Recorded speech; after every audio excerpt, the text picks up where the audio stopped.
Okay, hello, this is the Pendulum wall clock for EGR 305 Section 01.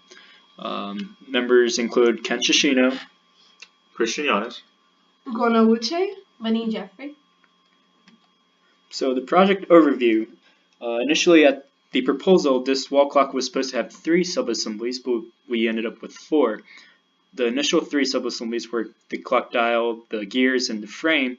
We also felt the need for a pendulum sub-assembly because when constraining it, we needed to constrain to other parts in the other 2 sub-assemblies. We also used workbenches such as GSD Sketch Tracer, Kinematics, Photo Studio, Part Design, and sub-assembly design workbenches.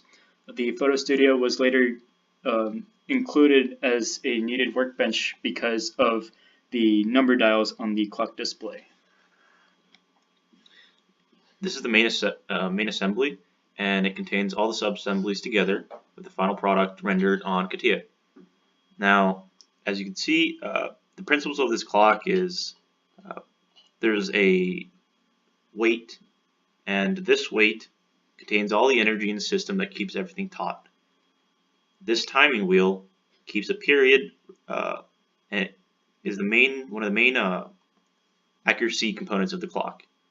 From here, this rotates, and since the system is taut, it'll rotate and it stops this gear from rotating, and working together, it has a period of 1 second per oscillation, which transfers through 2 shafts, and these 2 shafts have different angular speeds, and they rotate these 2 minute and hour hands by different rates, which tells the time. This is the clock dial subassembly. It just consists of the clock dial and the dial spacers. The clock dial also displays the numbers of the actual clock itself. We found the picture of the numbers on Google, and then we added them onto the dial using the Photo Studio workbench. It originally had a white background, but CATIA was able to cut that out and apply the material. This is the gear subassembly. As the name implies, it includes all the gears of this clock. It has 12 gears, and it also has this weight that previously we mentioned that it carries all the energy for the clock to move. Most of the parts were made from timber wood, and some of the shaft coverings, such as these, were made from beech wood. The gears rotate, and the shafts are placed in a certain way so that the minute hand and the hour hand moves at a different rate. These gears were also used, or the kinematics workbench were used for the gears to actually move and have the hands actually move as a clock. So this is the frame subassembly. It consists of 10 parts altogether. In comparison with the other subassemblies, this subassembly was the most simplest one to design since it didn't consist of any complex parts.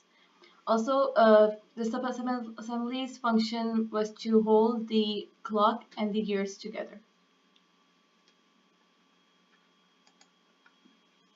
This is the pendulum subassembly. It was used as the clock's timekeeping mechanism. It's basically a harmonic oscillator, which means that it swings back and forth at a very specific time interval. So it makes the timekeeping of the clock very precise. Team dynamics. So us 4 members, we divided the parts of the clock equally, or at least in equal workloads. Since there were about 50 parts consisting in this clock, we divided to about 10 to 12 parts each. We did at least 1 out of 4 subassemblies, and to make this happen, we had a weekly progress meeting in class, and we each discussed difficulties we found in kinematics and assembling, and we figured out solutions to each other's problems, and that's how the team rolled throughout this project. So the conclusion, the project came out to be a success. There were some difficulties with kinematics. The kinematics was probably one of the most difficult parts of this project. There's a lot of gears, and there's a lot of rotating parts that weren't really constantly rotating. there were lots of collision occurring in the clock, and it's very difficult to simulate this in the workbenches and the tools provided in CATIA. As much effort was made into creating a simulated part that had all the workings of how the clock should look when it was working, and you could see it in the minute and hour hand rotating at their rates. We also found difficulties because the drawings that we found initially didn't have some of the dimensions that we probably needed. So we chose arbitrary dimensions because most of the dimensions that weren't given were just expected to be crafted through wood and glued onto wood and crafted that way. So there were some improvements that were made.